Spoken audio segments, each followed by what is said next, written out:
Hi everyone, ఇక్కడైతే మేము ఖాళీగా ఉంది, బోర్ కొడుతుంది అని చెప్పేసి ఇలా ట్రెండ్స్కి అయితే వచ్చినాం.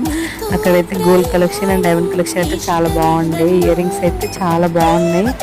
అండ్ ఇక్కడ ఇన్విజిబుల్ చైన్స్ అండ్ చిన్న చిన్న ఇయర్ రింగ్స్ మన జాబ్కి వెళ్ళే వాళ్ళు పెట్టుకోవడానికి బాగుంటుంది. అండ్ ఇక్కడ ఇయర్ రింగ్స్ కూడా చాలా బాగుంది కలెక్షన్. అండ్ ఇక్కడ గోల్డ్ కలెక్షన్ ఇంకా బాగుంది. అండ్ ఇక్కడ చైన్స్ ఉన్నాయి, అవైతే డిఫరెంట్ డిఫరెంట్ మోడల్ బాగుండే. అండ్ ఇందులో నాకైతే బ్లాక్ బీడ్స్లో ఒక చైన్ బాగా నచ్చింది అసలు. బట్ గోల్డ్ రేట్ మామూలుగా లేదు కదా, అసలు చూడడం తప్ప ఏం చేయలేం. అండ్ ఇక్కడ రింగ్స్ కూడా చాలా బాగున్నాయి. అండ్ ఇలా డిఫరెంట్ ట్రై చేసే వాళ్ళకైతే ఇక్కడ చాలా బాగుంటుంది. నాకైతే చాలా నచ్చిన కలెక్షన్ అయితే. అండ్ ఈ వీడియో నచ్చినట్టయితే like, share and subscribe. Thank you for watching.